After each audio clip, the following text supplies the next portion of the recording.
જય હિન્દ, જય ભારત।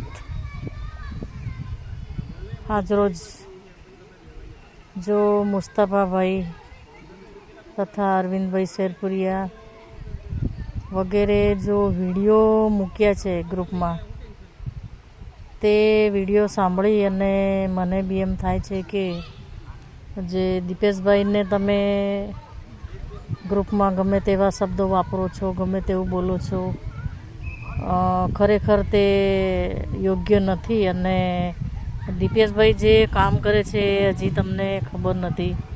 અમારી બાજુમાં એક બેનને લગભગ 5 વર્ષથી પેન્શન મળતું નહોતું। એ બેનને 5 વર્ષ નાના બાળકો પાળવા ઘણા મુશ્કેલ થઈ ગયેલા।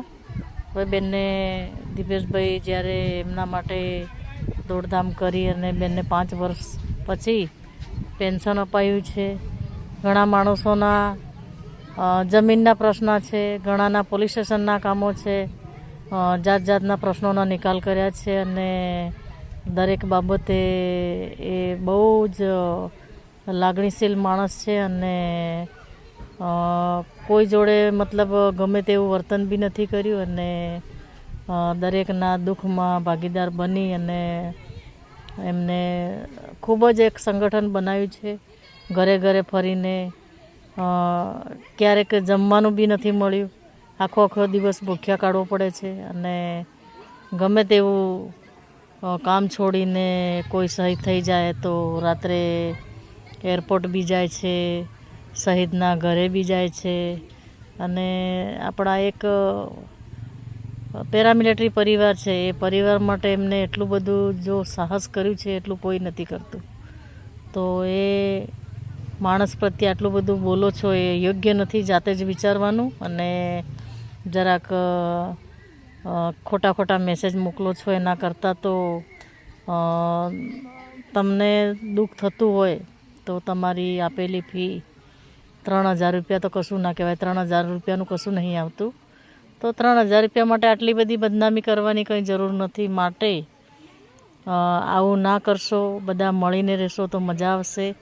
અને એક પેરામિલિટરી પરિવાર બનાવ્યું છે તો એના લીધે આપણું મતલબ એક પરિવાર પ્રત્યે લાગણી હોવી જોઈએ અને દરેકને લાગણીશીલ બનાવો અને લાગણીશીલ રહો, એ જ અપેક્ષા સાથે મેં આજે વિડીયો બનાવ્યો છે। અને કોઈને ખોટું લાગ્યું હોય તો મને ફોન કરજો, કેમ કે દીપેશભાઈ જેટલું સાહસ કરે છે અમે ઘણું બધું અમારી જાતે નજર નિહાળ્યું છે અને આપણે એક પરિવાર બનીને એકબીજાને દુઃખ સુખમાં મદદરૂપ થઈએ છીએ। બાકી કોઈ એકબીજાને ઓળખતું નહોતું અને કોઈ કોઈને પૂછતું નહોતું અને સંગઠનથી બહુ બધા કામો થયા છે અને ઘણા બધા કામો કર્યા છે।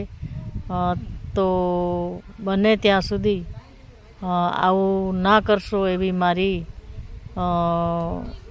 વિનંતી છે। ખોટું લાગ્યું હોય તો માફ કરજો। જય હિન્દ, જય ભારત।